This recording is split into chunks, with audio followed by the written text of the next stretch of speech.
محترم سامعین، السلام علیکم ورحمۃ اللہ وبرکاتہ۔ اگر آپ میرے چینل پر نئے ہیں تو میرے چینل کو لائک اور سبسکرائب کرتے ہیں، شکریہ۔ کلنجی کی روٹی کے حیران کن فائدے۔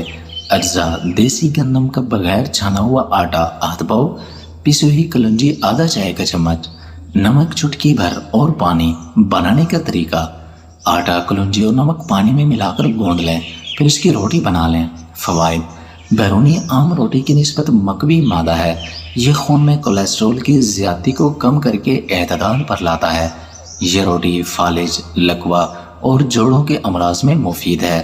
یہ روٹی قبض کشا بھی ہے۔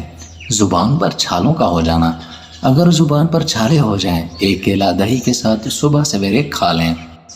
بریسٹ کینسر: سب کے لیے بریسٹ کینسر زیادہ تر بریسٹ میں ایک گانٹھ کے وجود میں آنے سے ہوتا ہے۔ می گانٹھ بلا شکل و ساخت کے بڑھتے رہتی ہے، تھوڑے دن بعد میں گانٹھ اپنی جڑ میں مضبوط کر لیتی ہے۔ ڈاکٹر کے چیک اپ کرانے کے بعد معلوم ہوتا ہے کہ یہ تو بریسٹ کینسر ہے۔ خواتین کو چاہیے کہ شروع میں ہی گانٹھ محسوس ہو تو فوری طور پر لیڈی ڈاکٹر سے رابطہ کریں۔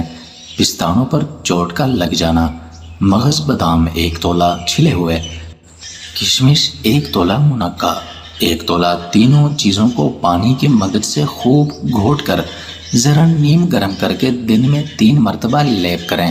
انشاءاللہ تعالی 3 دن میں شرطیہ طور پر آپ کا پستان ٹھیک ہو جائے گا۔